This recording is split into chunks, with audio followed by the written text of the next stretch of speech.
There we go. Can you guys hear me? Hey, how you guys doing?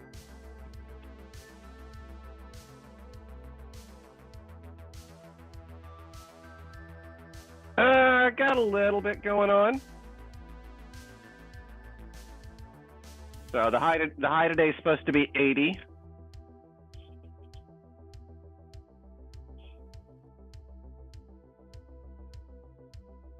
Yes.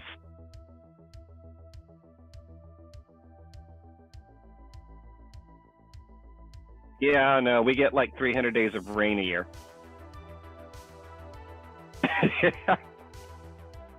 But it very rarely breaks 90 degrees here.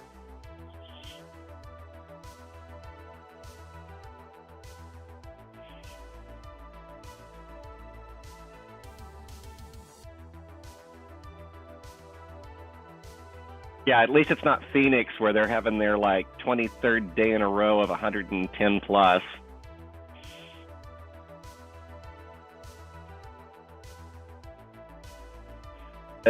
Only if you have a pool and a huge pitcher of iced tea.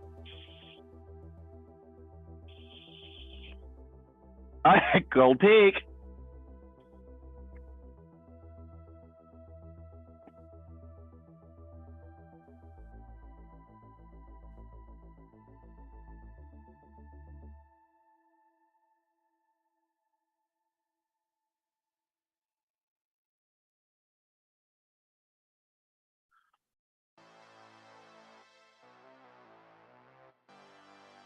Okay, so I purposely bought, so these are those transitions lenses.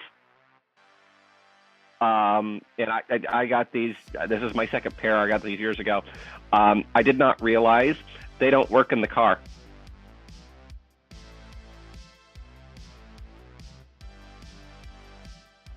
Because UV, all of your windows in your car block UV rays, and so that's what causes these lenses to turn into sunglasses. So,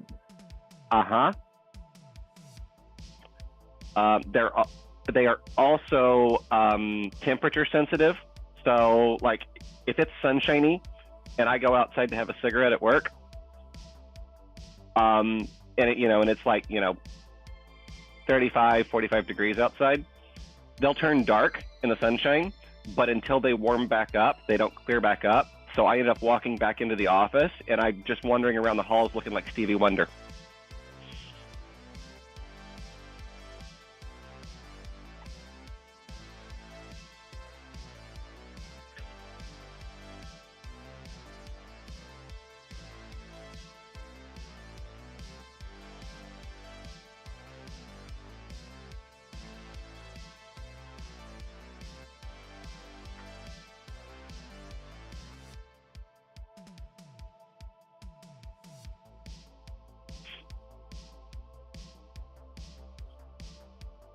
Hey, imagine how the first caveman felt when his neighbor invented the wheel.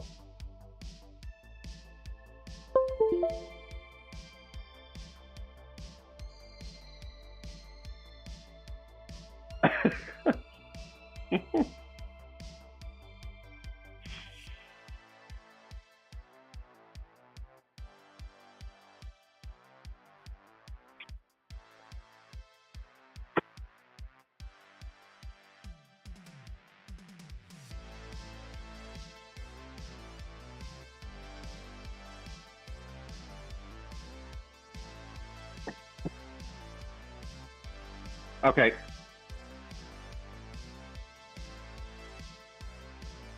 Okay, that sounds good. And I'm just going to be crude for just a second, given that today's topic, don't use the word loose.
So I would say, guys, as you look back on those, do try to keep in mind that dating, especially when you're younger, is nervous, and substances, yeah, sort of lower your inhibitions, can make you a little bit more confident. Uh, the problem is sometimes you become dependent on that as a crutch. Um, so, it's not necessarily saying that your initial experiences were bad ones. That's why you had some good relationships that started that way, and why you had some bad ones that way.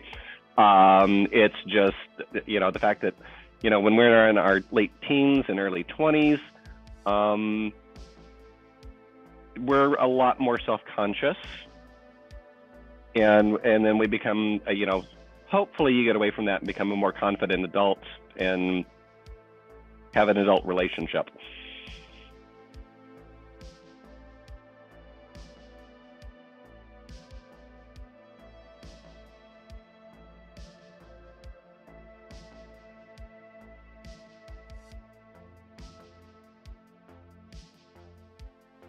The butterflies in your stomach.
Oops. Yep, you did. There's a reason why they call it liquid courage.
Well, I've just gotten back into the dating scene, and I've sort of made it a point to do lunch dates the first couple of dates, rather than dinner and then possibly a club or a bar afterwards, or meeting at a bar just to begin with, because it does reduce the temptation a little bit.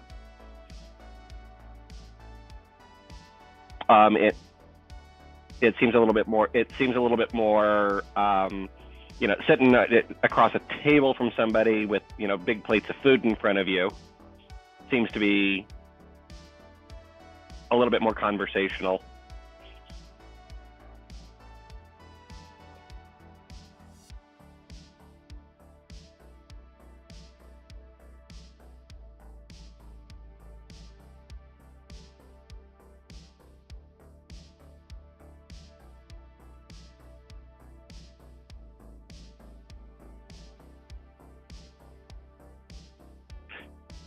Hey, at least the first 15 minutes is over, trying to figure out which appetizers you're both going to share. So, it's kind of that's an icebreaker.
Yeah, I agree with James on that. There is a certain amount of what they now call hookup culture when you're young, because the hormones are really raging.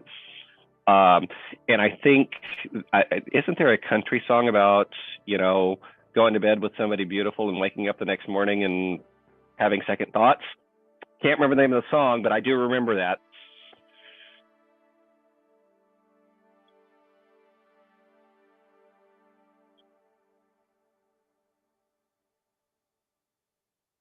Well, and that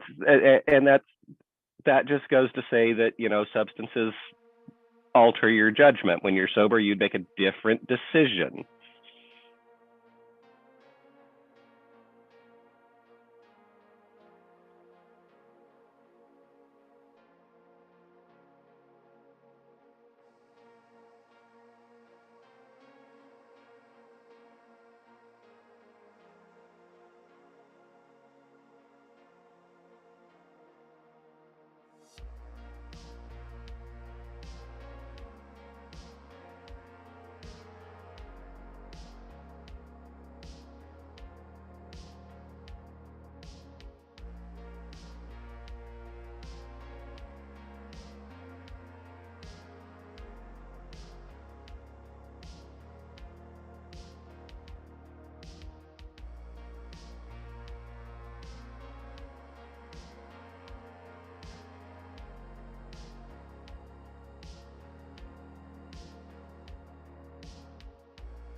Or possibly having multiple partners, which then damages your relationship with the person you're with.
Well, and keep in mind that there's nothing to be ashamed about catching an STI. It's percentage-wise, it is likely to happen to everyone at least one time. The thing here is to reduce the potential harm by making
So I will go ahead and interject here a little bit, just to say that although whatever substance anybody is using that makes you feel more confident and makes you be able to portray the person that you would like to be, it's likely to be more detrimental on your performance with a sexual partner, because you're not actually paying attention to what they need at that point.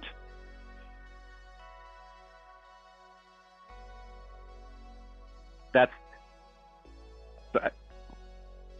some of the Yep, some of the best sexual experiences I think I've ever had were while I was sober, and something silly happens, and you end up giggling in the middle of it, and those are the relationships that have always been the best.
I would agree with that.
For anybody who ends up watching this, and for the two of you as well, that is definitely a decision that the sober person in the relationship has to make. It's a sort of a Superman complex, hey, can I run in and rescue this person and make them better? But it's all up to the person who has the addiction as to how much they want help.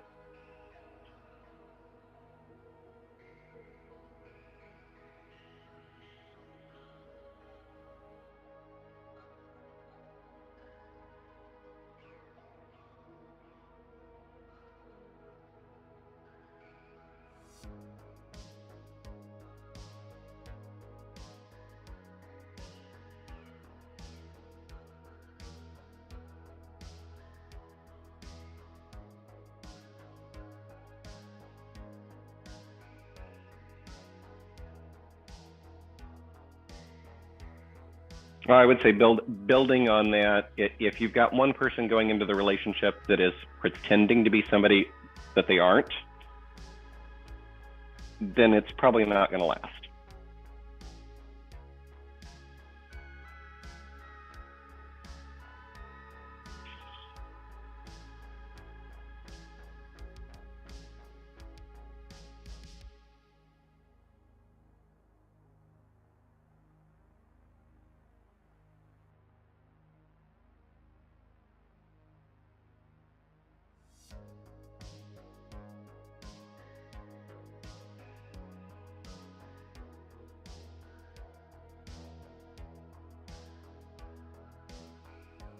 John, do you want to define for the audience congenital syphilis?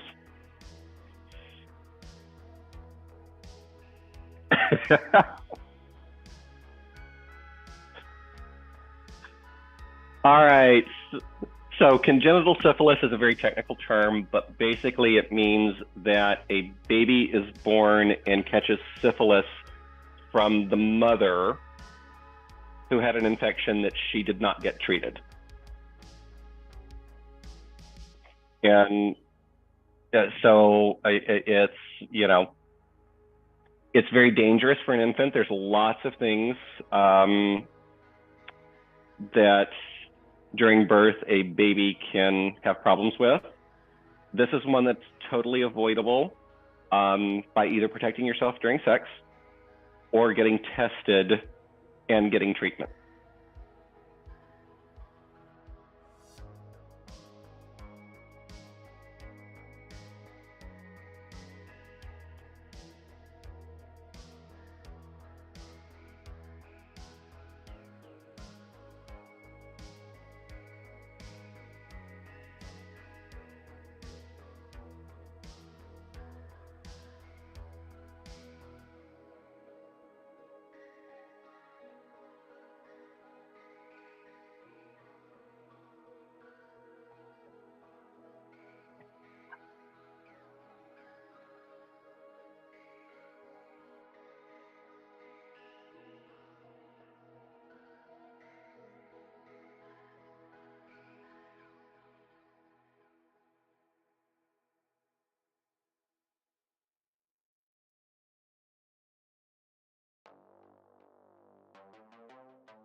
Hello?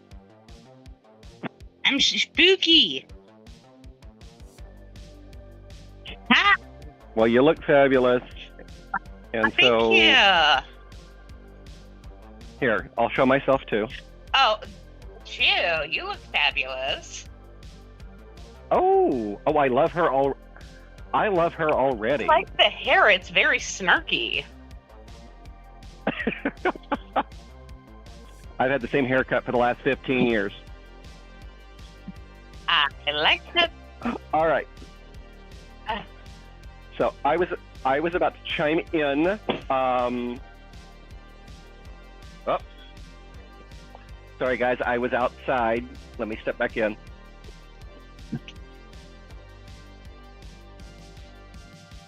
So, building off of what John was talking about, there are some STDs that do not require penetration to be sexually transmitted. I'm talking about like herpes and HPV. Mm-hmm. So it is something to keep in mind. Being safe does not always mean a condom is going to work. You can still catch stuff. That being said, CDC estimates are that anywhere between 30 and 60% of the U.S. population has one of those two things. And wow, I wonder what I have. HPV is the most common. That's the one that's at about 60%. There are a dozen or so different varieties of the virus, and sometimes your body clears it naturally, and sometimes it doesn't, and there's no real treatment for it. So what about the vaccination that they have?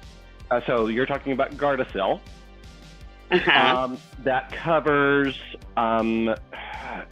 half a dozen of the different versions, and it covers the versions that are most likely to cause either penile or vaginal ovarian cancer.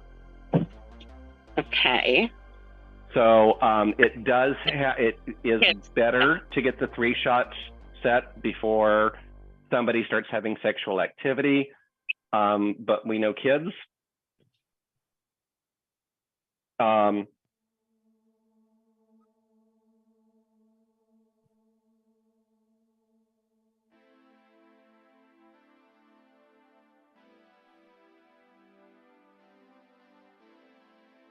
Oh, dude, No. the shot's only been available since the late 90s.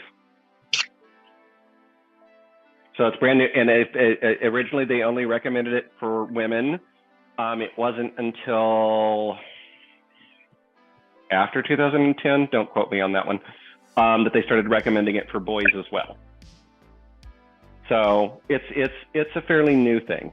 Herpes, there is no cure for, but there is medication that you can take to suppress it.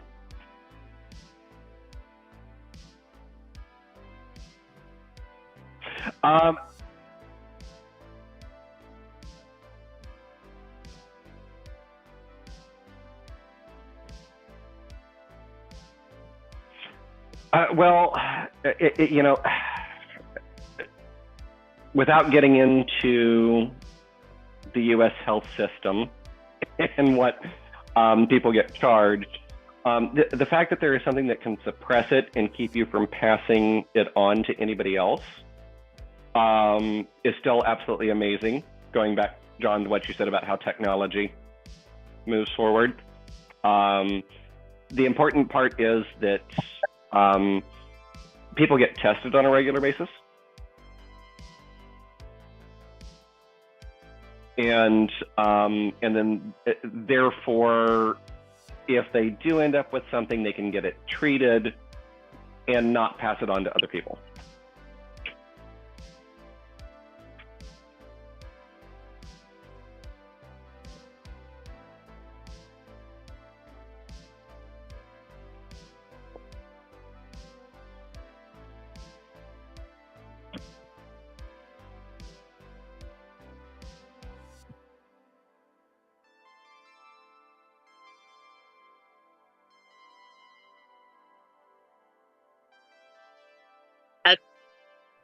A great place to go to that does things on a sliding scale of your pay is Planned Parenthood. Thank you. A lot of shout outs for women, but they absolutely do men. And it does not matter your orientation, but they do men and they do the testing that you need to have done. And like I said, it's on a sliding scale and they have a huge grace period where it is zero paid.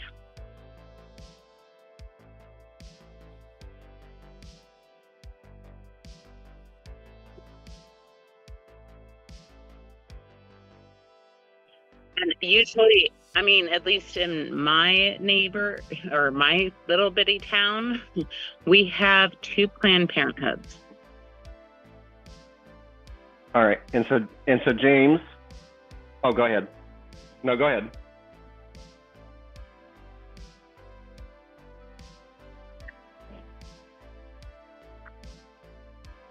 I honestly think that it's 800 Planned Parent. I think that they had to cut the hood off of it because it was too many letters. Mento, I will Google to it. All right, so James, you mentioned when we were talking about VA testing, you mentioned the word AIDS. Okay, so technically it's HIV. AIDS is what happens when your immune system collapses because you have HIV.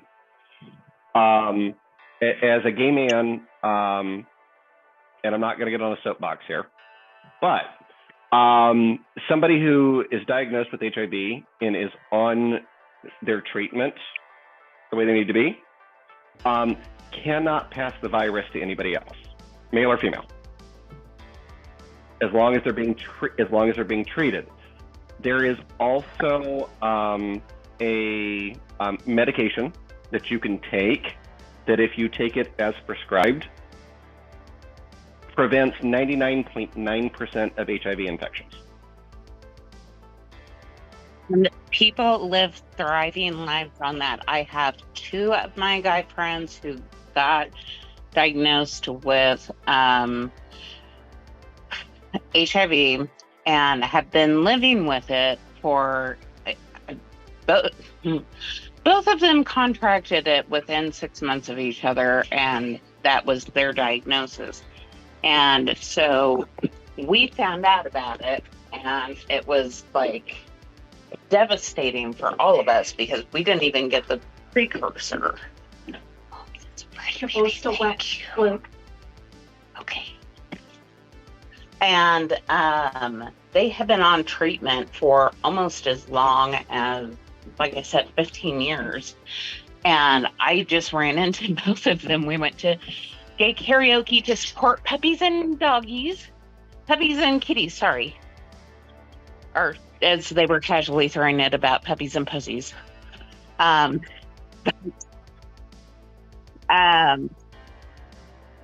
They were both there. They looked amazing. They had put on so much weight, which I was so happy to see. They look so healthy.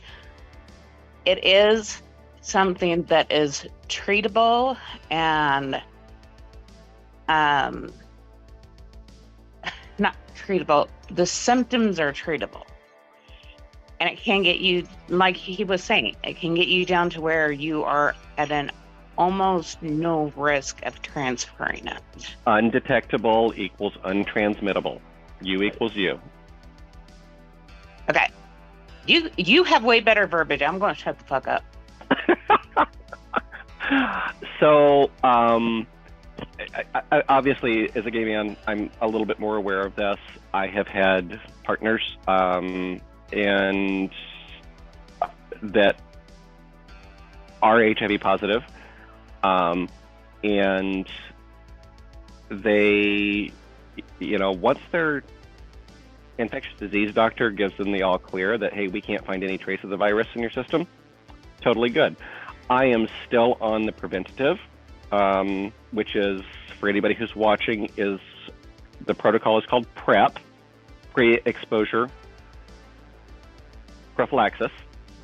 And if you have insurance under the Affordable Care Act, your insurance is required to cover it with no copay, so it's absolutely free. If you do not have insurance, there are coupons out there, and your prescription costs about $1 per pill, and you take 1 pill per day. So yes, that is $30 a month. So it's not cheap. It's a preventative.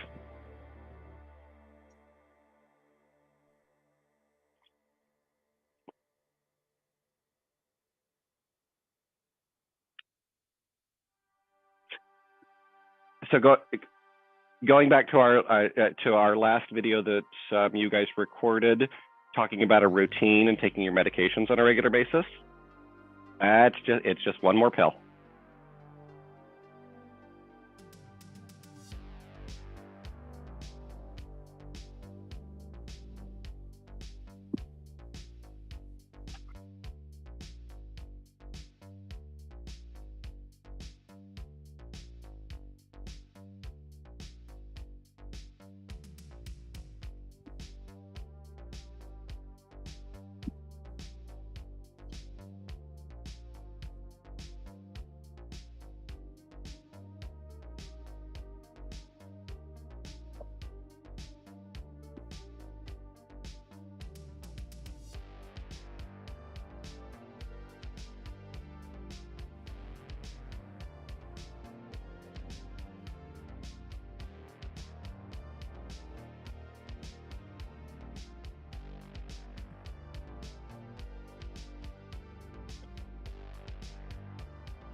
I do have a question because of being involved in the community.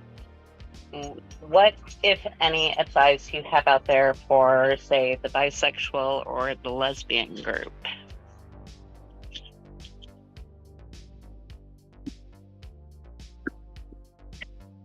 Well, I wasn't talking to you. I do believe she might be talking to me on that one.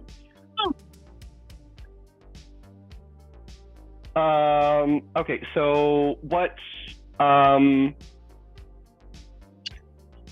talking, okay, so from the male standpoint, the nice thing about, when you're on PrEP, you are required to get a full STI screen every 3 months.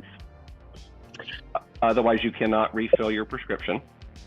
And some of that is a very, very uncomfortable, but knowing that I don't have syphilis, gonorrhea, chlamydia, etc. With everything is great.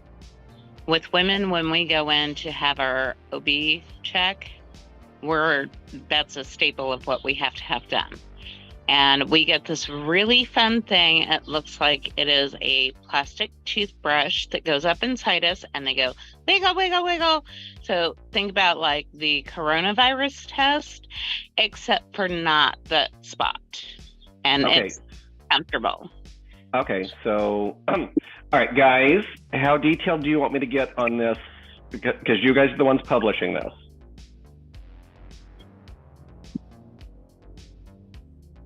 All right.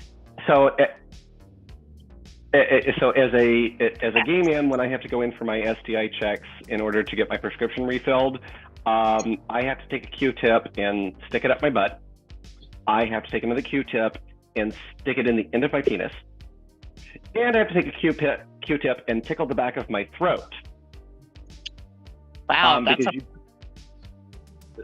you can get chlamydia and gonorrhea in your throat, guys. And you can get that from going down on a woman, by the way, just so you know. Yeah. So my youngest, who is decidedly non-binary at this point, we've talked about how you have proper safe sex with other females. And one of the things that I have pushed very heavily with her is the importance of using a dental dam. And I feel like there's not enough information about that out there. And this is something for even the straight guys. You need to know what a dental dam is and how to use it. Because in the females that I've pleasured, there have been quite a few of them that I've pulled that back away and have been like, yeah, I'm glad that was there. So I would agree with you on that. You know, I came out during the early 90s, and at that point in time, there was no treatment for stuff. And dental dams and condoms were always mentioned in the same sentence, but nobody ever explained how a dental dam works. And by the way, I don't want to know. Just telling you, I don't want to know.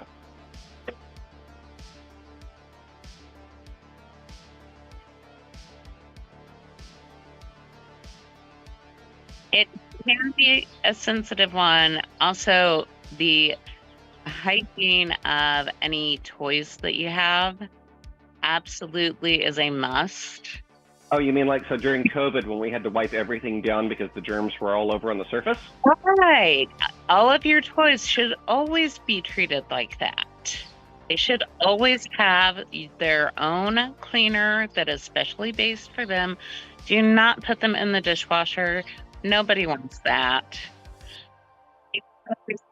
Okay, you'll excuse me while I hurl. I know exactly. They say that their dishwasher is safe. Just don't. I don't care if you're a straight, single, lazy, white guy. I'm stereotyping right now, but just don't. All right. So John and James, I hope the two of us are not embarrassing you. But in our community, discussions like this are actually not unusual.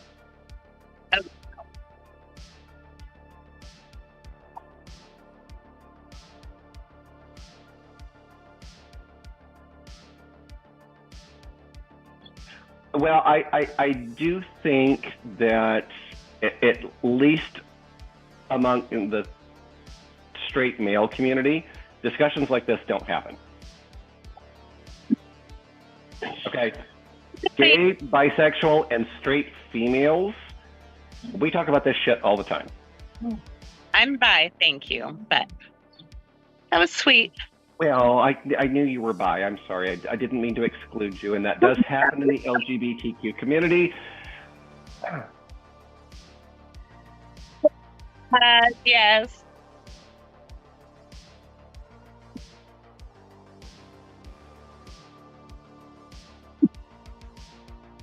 Well, okay.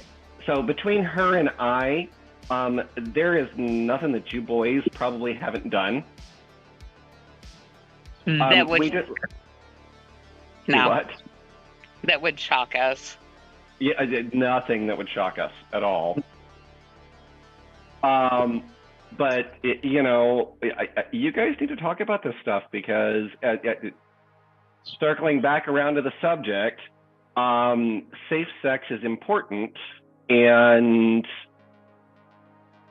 when you're under the influence of anything, you're not paying attention to that.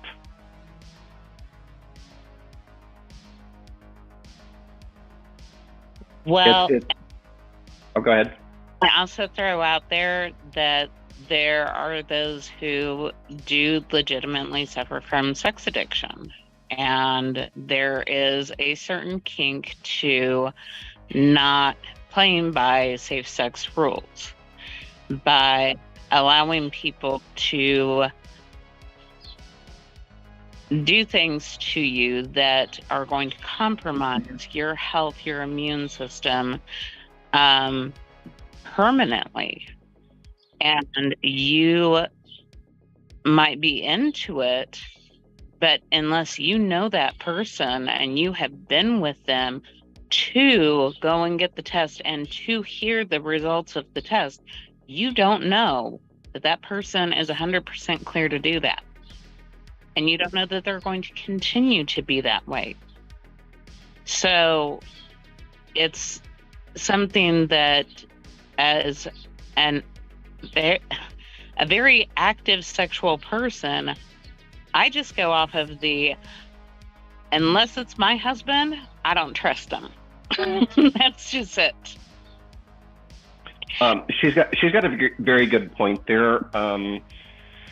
One of the things that I've done as I'm dating and before I become sexual with somebody is I always share my testing history because I have to go in every 3 months, and I have it on an app.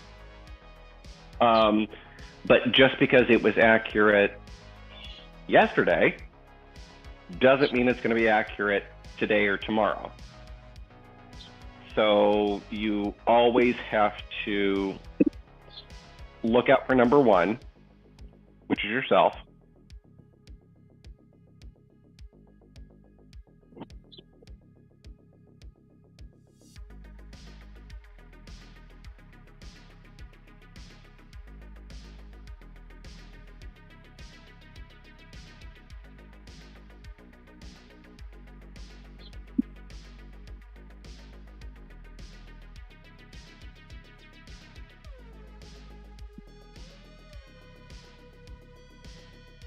Well,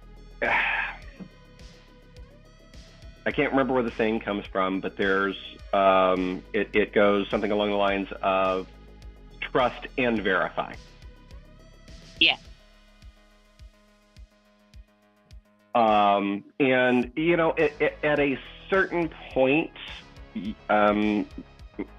especially in a sober relationship, it's less likely to be a problem. But there are always cheaters. Mm-hmm. So you're always going to have some risk there.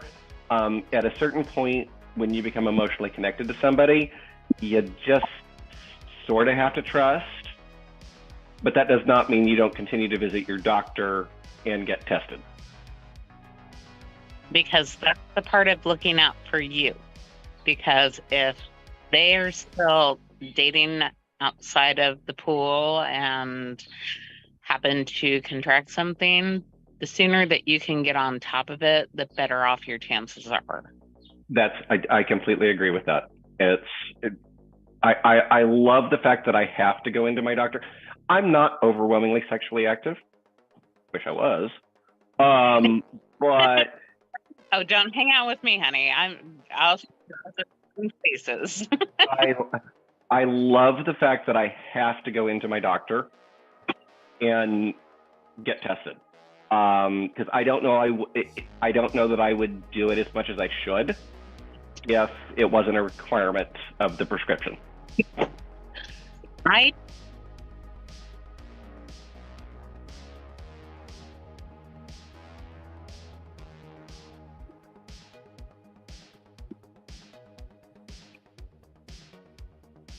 No, I don't. With insurance or without? Because I've got both numbers. Okay.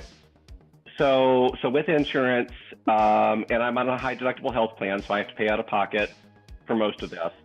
The medication is $0, and the quarterly testing is about $150.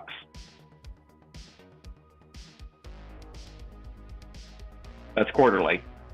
But it makes sure that I've, and obviously if I tested positive for, chlamydia, gonorrhea, syphilis, whatever it is, there'd probably be extra things involved, but I've never run across that.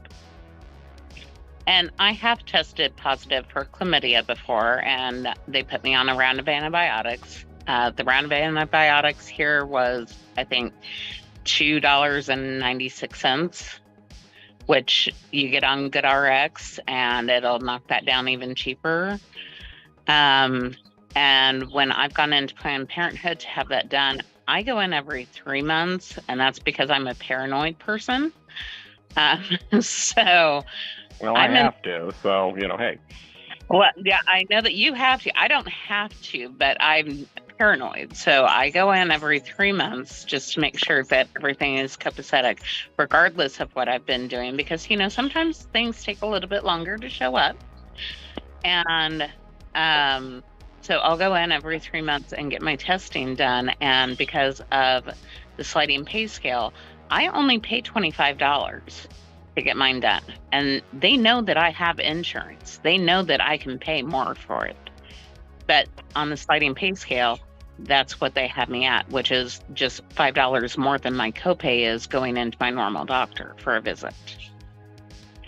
So, and then, guys, and just so you know, if you do have an unsafe sexual encounter, because you made a bad decision, you can go in to the clinic or the doctor, and they can preload you with medication that can prevent the infection from taking over. It's called DoxyPrep. I forgot that's what the name is. It's doxycycline is what they load you with, but it's like DOXICYC. DOXY. Why? And then there's also, for HIV specifically, there is PEP, PEP, which is post-exposure prophylaxis, and it works very similar to Plan B. If you start taking it within 72 hours of a sexual encounter, it will prevent you from having or getting infected with HIV.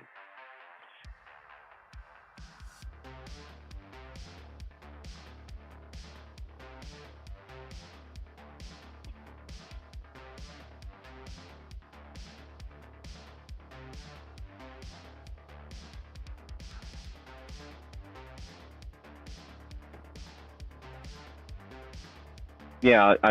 Sorry, guys, for hijacking this into a whole sexual education thing. But Perfect.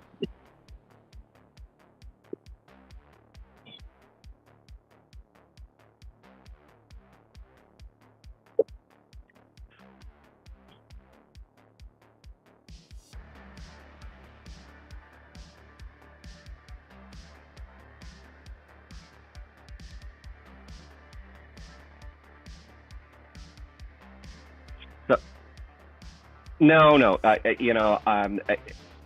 I would agree with you guys.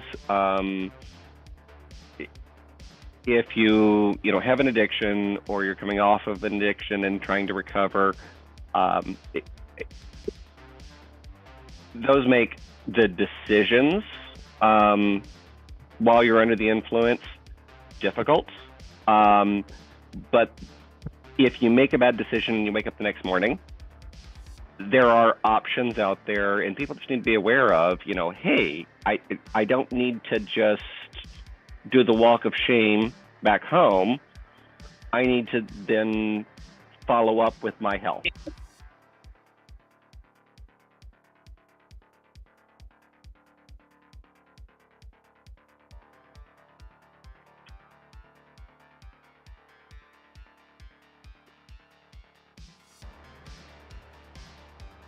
Well, no, I just want people to have the resources if they do the walk of shame, because we've all done the walk of shame. You know, but you need to do some post-care if you made a bad decision. Well, and what I particularly love about your feedback on this is that you're giving us the names of the drugs, because I hate to say it, it sounds like you're not in the U.S., but in the U.S., the doctors here tend to be more of, you tell us what the problem is and what you need. So if you are prepared and you say, I had unprotected sex last night, I'd like to find out about getting these prescriptions, then they're going to know where their headspace needs to be headed so that they can help you better. Okay, so yes, I am here in the U.S. I live in the Seattle area. Oh, do you? I live in Seattle. Where are you at? Oh, gosh. I'm in Kansas. I have a friend who's from Kansas. So I will say that I have a very good ARNP that I see, and she and I have educated each other. I did have a scare, about 16 months ago, where I made a mistake and went in, could not see my ARNP, and got referred over to an MD in the same office. And I educated her about the post-exposure prophylaxis. And she misprescribed me. I knew she misprescribed me. She told me, it sounds like you know more about this than I do. And I ended up having to call my ARNP going, the prescription I was given is not right for my situation. So I had to advocate for myself. So for whoever ends up seeing this, afraid to advocate for yourself. You have got to advocate for yourself. You've got to know what you need and tell the doctor what it is you need because of whatever it was that you did. Because that's the only way to safeguard your own health. Be honest about what you did. Yes. Oh, yes, definitely. They've heard it. They've heard it all before. When I got diagnosed with having chlamydia, I was 17 years old, and my very abusive mother was sitting in the doctor's room with me. And bless that doctor's heart, she tried to give me every single way out that she could. She was like, did you possibly cut your legs shaving? Like, could you have nicked?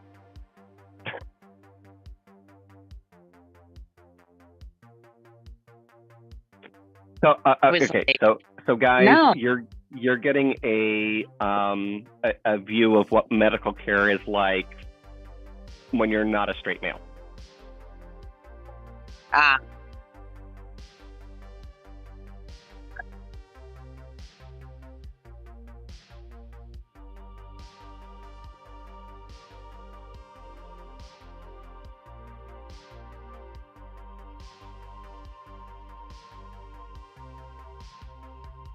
Planned Parenthood? Depending on Although I have not used them personally, I will also say Planned Parenthood. If it's available in your state, and it's not in every state anymore. I know that there used to be one in Springdale as well as in Fayetteville. Fayetteville was over by the university. I don't know with how they've rolled back a whole lot of things there that they still are there. So you may want to double check that. Oh, hey, and John, I have that 800 number. Okay.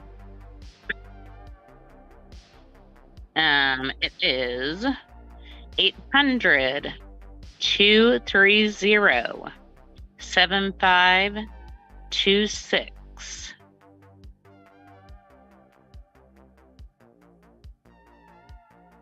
Planned Parenthood, HOO. Yeah, and I will advocate for that group. They get tied a lot to just the services that they do for abortion, but they do so much more for women generally, but they do things for men as well. They're a great organization. Can I tell my story on this from the female perspective of an unplanned pregnancy for just like 1 second?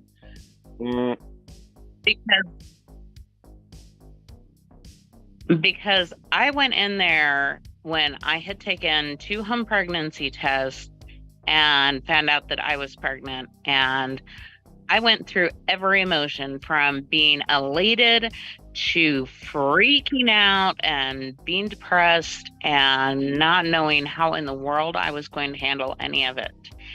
And so I went in with my sister the very next day because I didn't sleep the entire night, and went in there and told them that I had taken 2 home pregnancy tests that came back positive, and I needed to know for sure that I was pregnant. And they let me know right off the bat. They said, well, we do home pregnancy tests too, but most of the time they're 99.9% accurate. So, let's go ahead and we'll do a test and then we'll talk about things. And I said, okay. And it being Planned Parenthood, I already knew the issues with it because I live in Wichita, Kansas, which if you don't know who Dr. Tilleman is,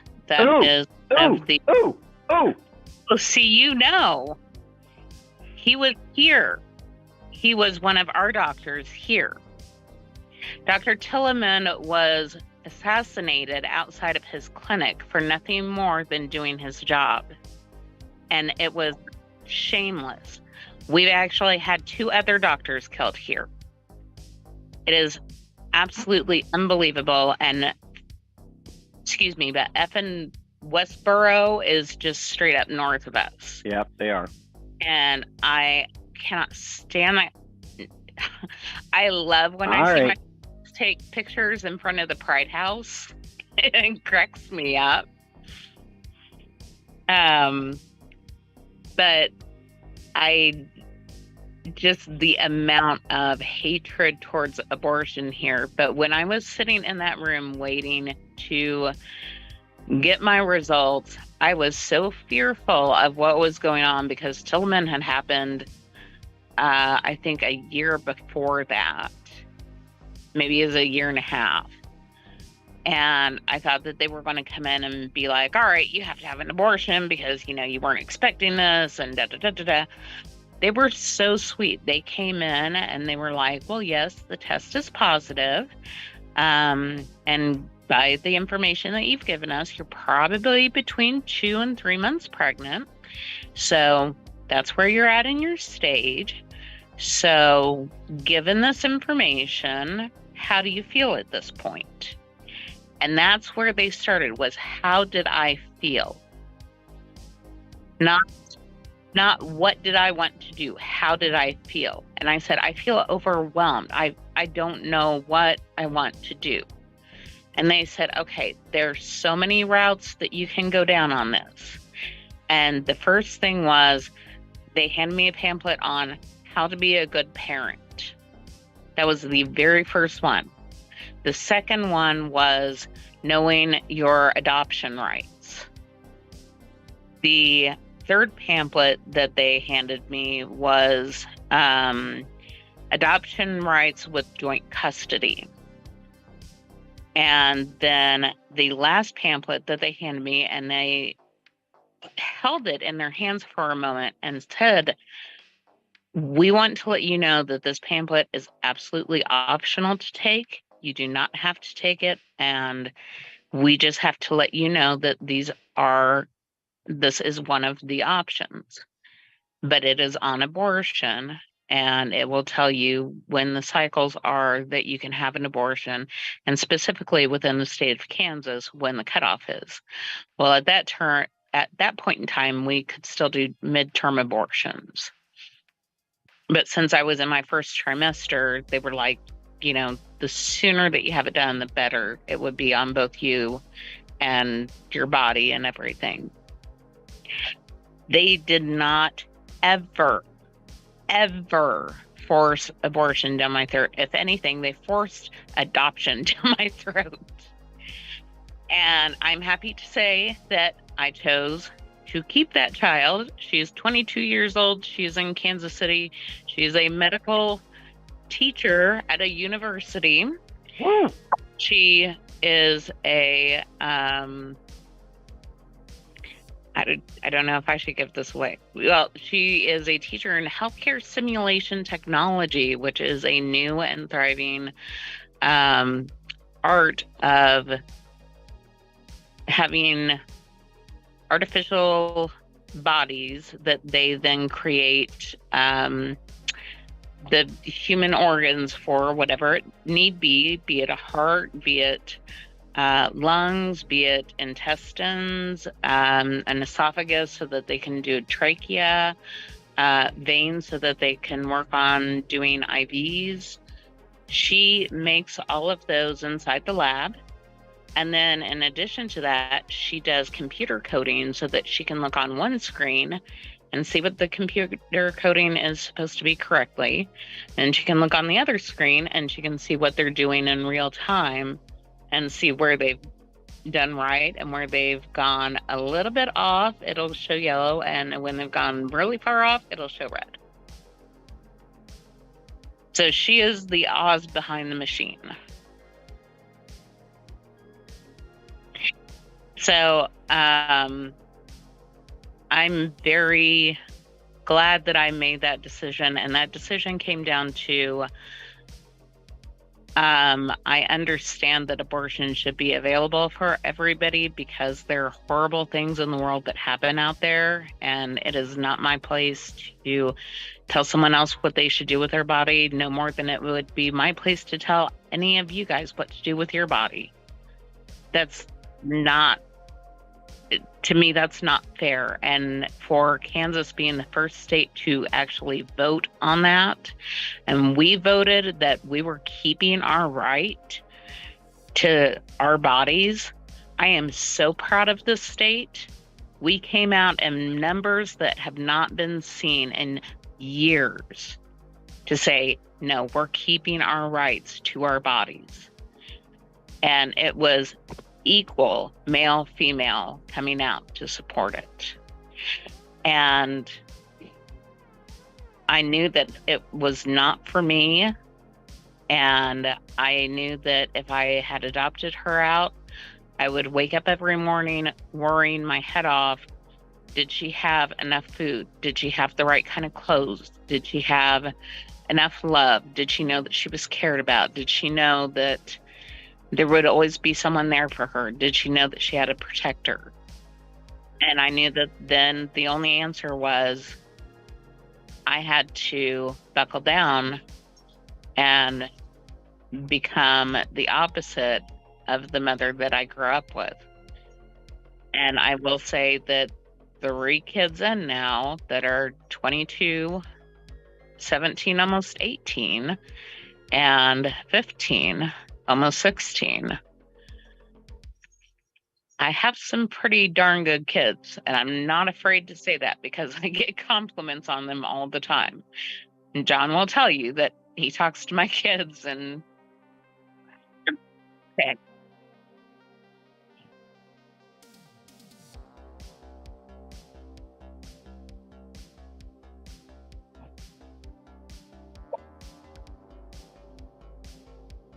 Yes.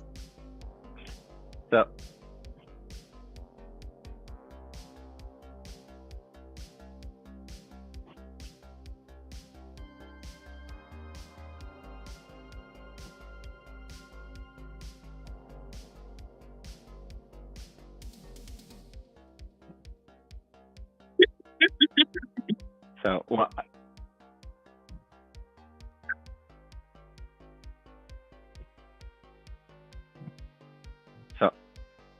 I think you guys can see from that story why we both recommend Planned Parenthood. I did have to go to Planned Parenthood with my sister, and I won't tell that story. But they do a lot of things in their. They don't push the abortion. And as she said earlier, they have services for men as for testing and advice, as well as women. And so, you know, they're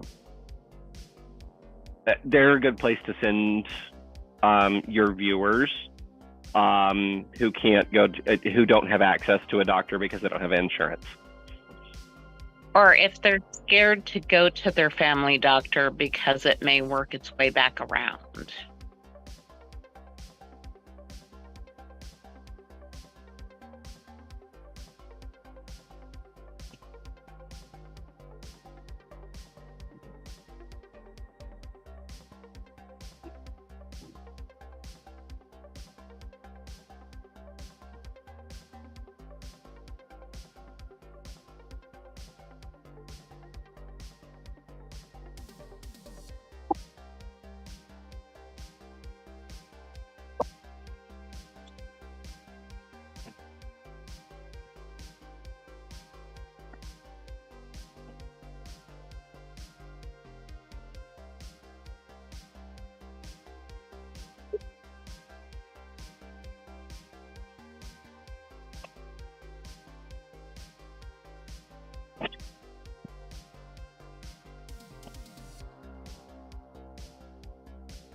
All right.